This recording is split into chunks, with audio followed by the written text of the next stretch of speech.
राष्ट्रवादी काँग्रेसचा निर्णय जो आहे तो 15 दिवसाच्या आत लावावा असं पूर्वी सुप्रीम कोर्टाने जजमेंट दिलं होतं. म्हणजे विशिष्ट मुदतीच्या आत लावावा असं सुप्रीम कोर्टाचं म्हणणं होतं.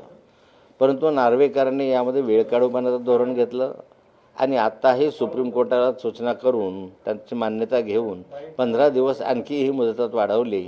म्हणजे जसजशा निवडणुका जवळ येत आहेत तसतसे मुदत वाढत आहे. म्हणजे एक प्रकारचे जे संभ्रम चिन्हाच्या बाबत असेल किंवा पक्षाच्या संदर्भामध्ये ते काम ठेवण्याचा प्रयत्न हा सत्ताधारी पक्षाकडनं केला जात आहे. नार्वेकर शेवटी एका सत्ताधारी पक्षाचे प्रमुख आहेत. 2019 नंतर महाराष्ट्राच्या राजकारणाची दिशा बदलली आणि हे दिशा बदलली त्यातल्या त्यात प्रामुख्यानं जो सहभाग होता तो देवेंद्रजी फडणवीसांचा होता.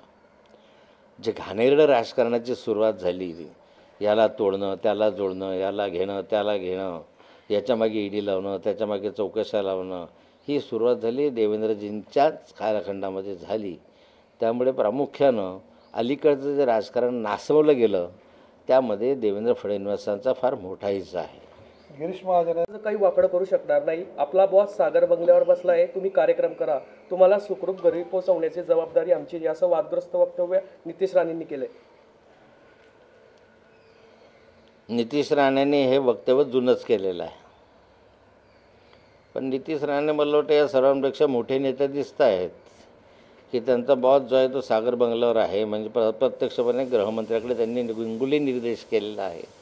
गृहमंत्र्यांनी आपली भूमिका स्पष्ट करण्याची आवश्यकता आहे की अशा प्रवृत्तींना आम्ही पाठीशी घालणार नाही. जर गृहमंत्री या संदर्भातला खुलासा करत नसेल तर अप्रत्यक्षपणे गृहमंत्र्यांचा अशा प्रवृत्तींना पाठिंबा आहे. त्यामुळे असे जे 2 नंबरचे धंदे असतील किंवा अन्य काही प्रकार घडत असतील त्याला प्रत्यक्षपणे गृहमंत्रीच जबाबदार आहे.